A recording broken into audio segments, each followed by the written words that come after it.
One of the biggest issues for Donald Trump's second term and the Republican Party at large right now is the complete failing to meet any of the economic woes that voters expressed during the 2024 election cycle. Donald Trump's tariffs, which were advertised, everybody said that they were going to raise prices. That's a discussion for another video. However, we had warning signs that these things were not going to work. But it's a much bigger issue than that. The economy has been held up by band-aids and bubble gum for a long time now. The price of living continues to go up. The cost of rent and mortgages goes up. Inflation in general has continued to rise. Car loans, credit card debt, student loan debt, medical debt, all of these things have been worsening over the years.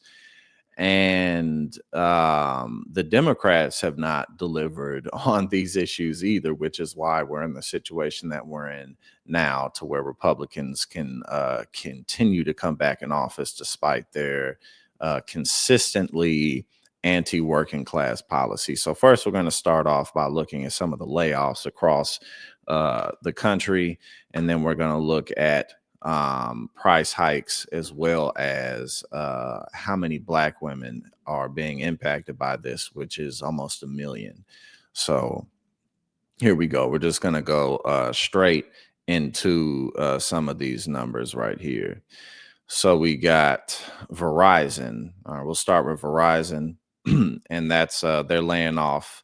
In November, so this month, they began laying off more than 13,000 employees. And again, we have millions of workers across America, but these numbers really add up. And, this impacts people's discretionary spending, which is really dried up.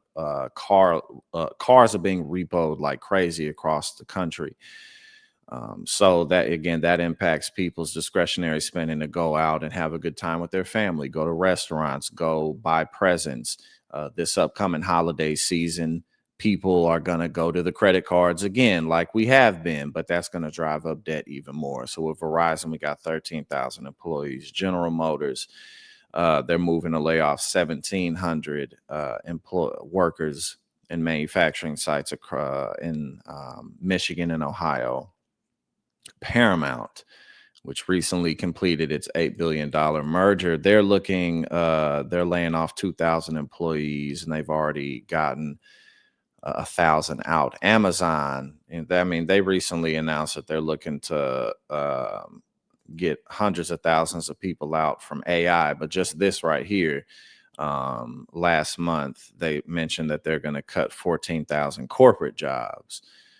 So these are not like the warehouse jobs, but the corporate jobs. UPS, the United Parcel Service, 48,000 job cuts. Again, these things really add up and impact small businesses and communities all over the country. Target, 1,800. Nestle, this is a worldwide, but this is 16,000. Lufthansa, this is more of a worldwide thing because that's a German airline. So again, these types of things really add up. And a lot of, Microsoft, 6,000 workers, cutting 9,000 positions soon after. Procter and Gamble, 7,000 positions.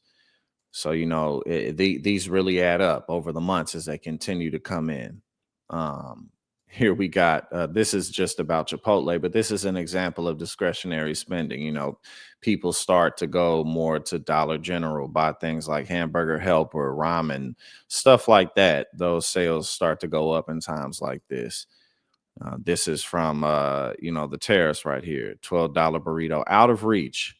CEO of Chipotle is mentioning here. And they're talking about consumer sentiment. Chipotle is seeing a broad-based pullback in dining out across all income cohorts. So again, this type of stuff is what we're seeing across the economy at large. So we're really already in a recession, and it's looking to get worse, especially with the current administration that's destroying everything at light speed. So there we go with that. We're losing them to food at home. Asked where customers are going instead, Boatwright said the younger Americans are preferring to eat at home instead of dining out due to rising costs. So there, we're not losing them to competition. We're losing them to grocery and food at home. That type of stuff really adds up. And that's an example of how that impacts um, different sectors across the entire economy. And now, here we got how this is impacting different types of demographics since February, and this is a latest analysis. Um, 600,000 Black women have been economically sidelined, and this is from one of the latest jobs reports. The economy added only 119,000 payroll jobs in September, with the revisions knocking them down.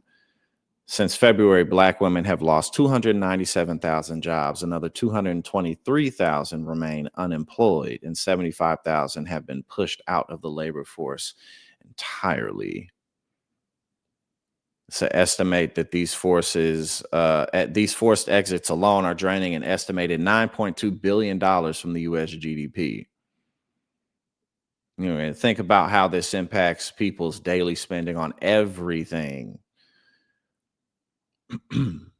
So 341,000 Black women are still missing from the labor force since the pandemic began. So women who have not yet gotten back into their original positions. And then here's just some of the earnings reports on women earning 81 cents for every dollar that men earn. Black women's gap 71 cents per every dollar compared to 66 cents annually with white and non-Hispanic men. Jobs are growing where women are paid the least. So again, Donald Trump's America, this on top of everything that's going on with ICE, our foreign relations being destroyed, warmongering with Venezuela and other nations abroad. It's just really not a good situation. But this in particular is really the big reason why Donald Trump is losing popularity so quickly. Hey now, thank you so much for tuning in here at Politics and Paper. If you like what I do and you support my work, go ahead and subscribe. I greatly appreciate it and really helps to support what we do here.